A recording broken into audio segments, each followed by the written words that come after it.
In fantasy, there are some undeniable top-tier series, and one of them is The First Law by Joe Abercrombie.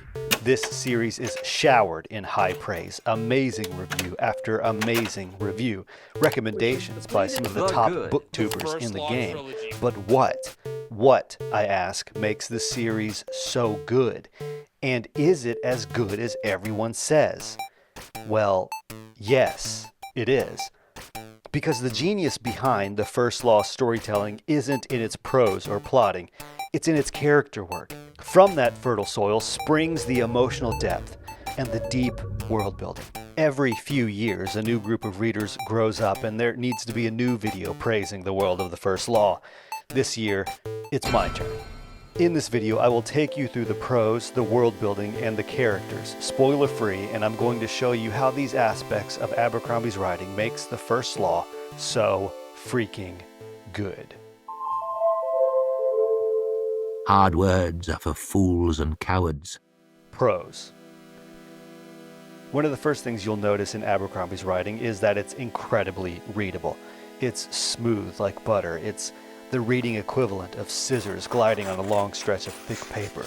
It feels good to read because his prose is so clear.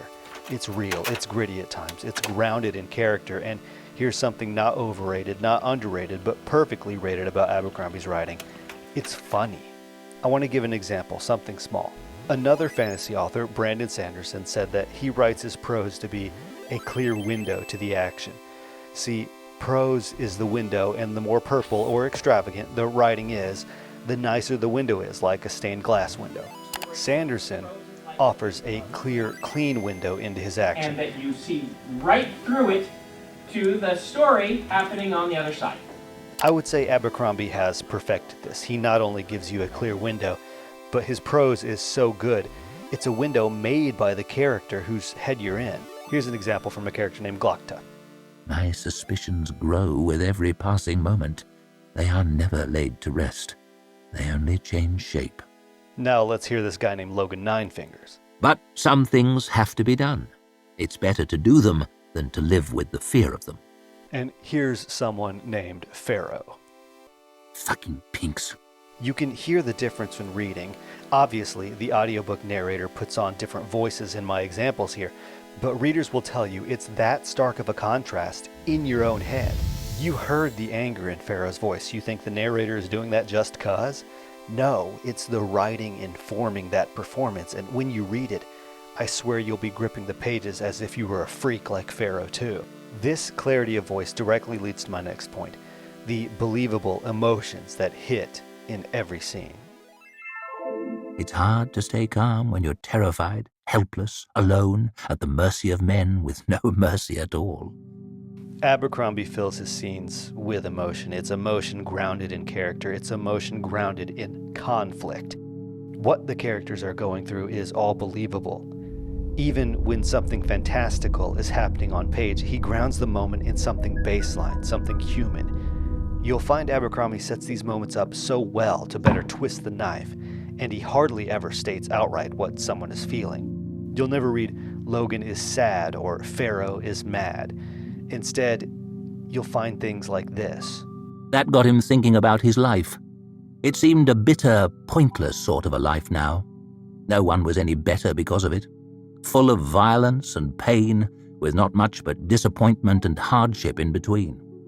For anyone looking to learn to write or improve their craft, specifically in character writing, this series is a masterclass to study and learn from. But that was civilization, as far as Logan could tell. People with nothing better to do, dreaming up ways to make easy things difficult. World building. The best world building leaves the most unsaid. There is no Silmarillion for the world of The First Law. Inside the books, there is no map. Yes, you'll find maps of smaller places, but the only maps for the First Law world as a whole is what you'll find online or in special editions. What we learn of the world is what we're told, and what we're told can be a flat-out fabrication. Yes, once you read the series, you'll come to understand some harsh truths about this world, but much of it is left for you, the reader, to glean and parse out what's real and what's marketing. There's a lot of history to the world of the First Law, and after you read it, there are great videos out there for the extra curious. But even then, there are certain historical events that have no true answer, and certain characters will never tell the truth. And Abercrombie, like the best authors, holds up a mirror to our world in some key spots, like the power of money and government and what greed can do to that government, for instance. And if you've read the series and that sounds like something you'd like to explore, I'll have a spoiler-filled video on that topic soon. If you're far enough in the future, then a link to that video should be on your screen now. The magic in this world is soft. You're not going to come to understand what you're seeing on a Sandersonian level. Some actions you'll even question whether it was magic or if it was some other fakery.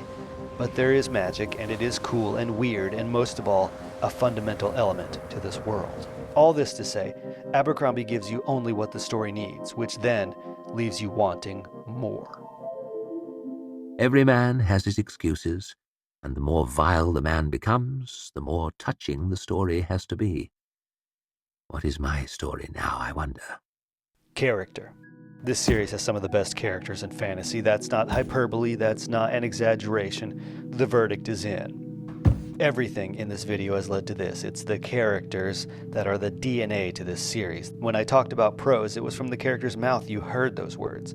When I spoke of emotion, we heard the subtext inside the characters' heads. When I told you about world building, you get it. And once you finish the series, you will have a character that will stand next to your favorite fantasy characters of all time, maybe even your favorite characters in all of fiction. Here's how you know the characters in this series are amazing. Let me ask the people who have read the series already one question. What even happens in the first book? Please tell me what is even going on.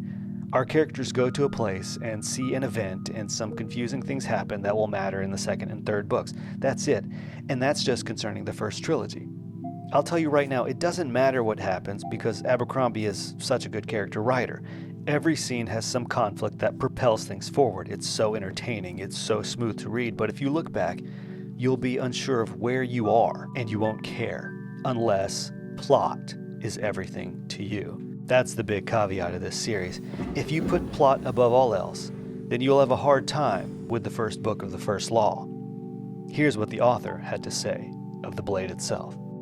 You know, there's a predictable shape to it, and I was interested in mysteries and noirs that start in all kinds of weird places. You don't really understand what the story is until you get to the end, you know? Difficult to do that over a 3-book series without the first book looking a little bit directionless. I've now realized. Now let's be clear, these books are not slow. Things happen, lots of things happen, but it's not clear for a long time how they all connect. If you're a plot head, you'll have to have patience. If a man seeks to change the world, he should first understand it. Bonus. There's a lot of positives about the story and the writing, but there are also practical, real-life positives to the series that I think should not go unnoticed. Here's a quick list of 3 things you should know. Number 1, the series and Abercrombie's writing as a whole is fast-paced. These books aren't short, a little over 500 pages each, but Abercrombie's language isn't too florid, his sentences are tight, and enough things happen that this reads more like a 300-page book than a 500-page one. I'm a slow reader. It takes me a month to read 500 pages, but I read the 3rd book in the series in 2.5 weeks. The pacing and his use of language is tight enough that even if you're on the fence with this one, it's worth checking out at the library. Number 2, the series is finished. 9 books in a short story collection cover the whole thing. There is an ending, but there can be more. But what's there is complete. And number 3, the audiobooks are top tier, some of the best of all time. Stephen Pacey, the narrator, as you've heard throughout, is incredible. He understands the story and the tone on an atomic level, and that pushes his narration to such a quality that there are no doubt people that would tell you that the audiobook is the superior experience for the series. But are there any reasons to avoid the series? Sure. The series is grimdark, there's language and violence. If you can't do that stuff, stay away. Also, the stuff I mentioned about plot, if that's everything to you, then you know what's best. It was ridiculous, the power she had over him. The difference between misery and happiness was the right word from her. Conclusion. The First Law is about characters. That's the North Star. Abercrombie creates characters that feel like they live in their world. which makes the world more believable and more interesting. Each of his characters have a clear and stark voice, which elevates the prose to a level where you could read a single sentence and know whose head you're in. These characters are real because they are not whole, which grants the story incredible emotional moments in their failures and in their successes. In conclusion, the First Law will no doubt stand the test of time as one of the great fantasy works, not because of what happens in the story, but because who lives in that story. Don't be on the fence on this one. Pick it up or don't. Thank you for watching. And an update for the channel. I've been lucky enough to get to enable super thanks here. Thank you.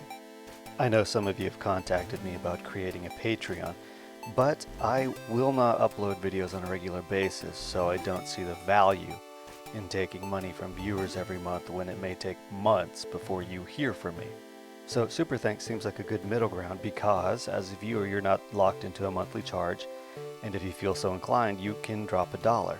And that money will go directly to me buy more books. Anyway, have a good day and feel free to watch another one of my videos below. Until next time.